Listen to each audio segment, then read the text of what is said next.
Hello everyone, welcome back to my YouTube channel. तो आज student हम लोग जानने वाले हैं वैदिक कालीन महत्वपूर्ण प्रश्न।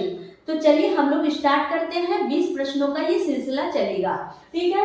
तो सबसे पहले 1 नंबर में है, भारत में आर्यों का आगमन कब हुआ? तो बोलेंगे 1500 ईसा पूर्व, ठीक है। दूसरा है, आर्य कहाँ से भारत आए थे? तो बोलेंगे मध्य एशिया से भारत आए थे। तीसरा क्वेश्चन है, सबसे प्राचीन वेद का कौन सा है? तो बोलेंगे ऋग्वेद है। चौथा है, ऋग वैदिक आर्यों की भाषा क्या थी? तो बोलेंगे संस्कृत थी। अब आए 5वां क्वेश्चन है, ऋग वैदिक काल में सबसे पवित्र नदी कौन सी थी? तो बोलेंगे सरस्वती नदी थी। उसके बाद है, शास्त्रीय संगीत के सिद्धांत किस वेद से संबंधित है? तो बोलेंगे सामवेद से संबंधित है।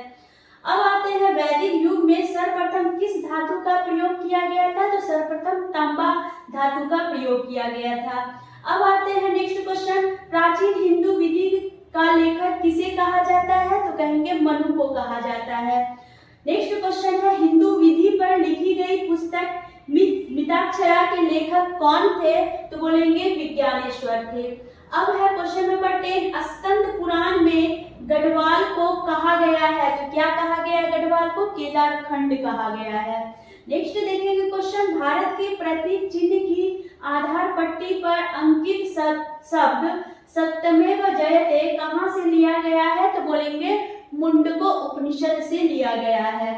नेक्स्ट क्वेश्चन, गायत्री मंत्र का सर्वप्रथम उल्लेख कहां मिलता है? तो बोलेंगे ऋग्वेद में मिलता है। नेक्स्ट क्वेश्चन, ऋग्वेद में वर्णित सभी देवताओं में सबसे प्रमुख देवता कौन थे? तो बोलेंगे इंद्र थे।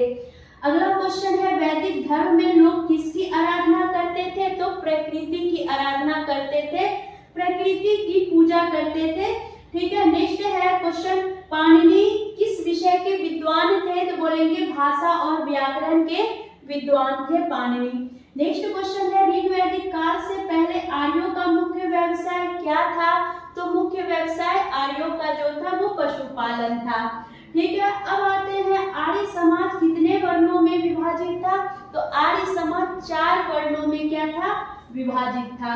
नेक्स्ट है, वैदिक काल को किसे कहा जाता था? तो कहेंगे आभूषणों को किस्क कहा जाता था। नेक्स्ट है, पुराणों की कुल संख्या कितनी है? तो पुराणों की कुल संख्या 18 है, ठीक है।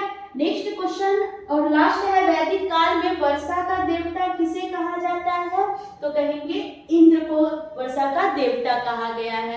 तो इसी तरह के शॉर्ट्स वीडियो के लिए हमारे चैनल को लाइक, सब्सक्राइब और शेयर कीजिए।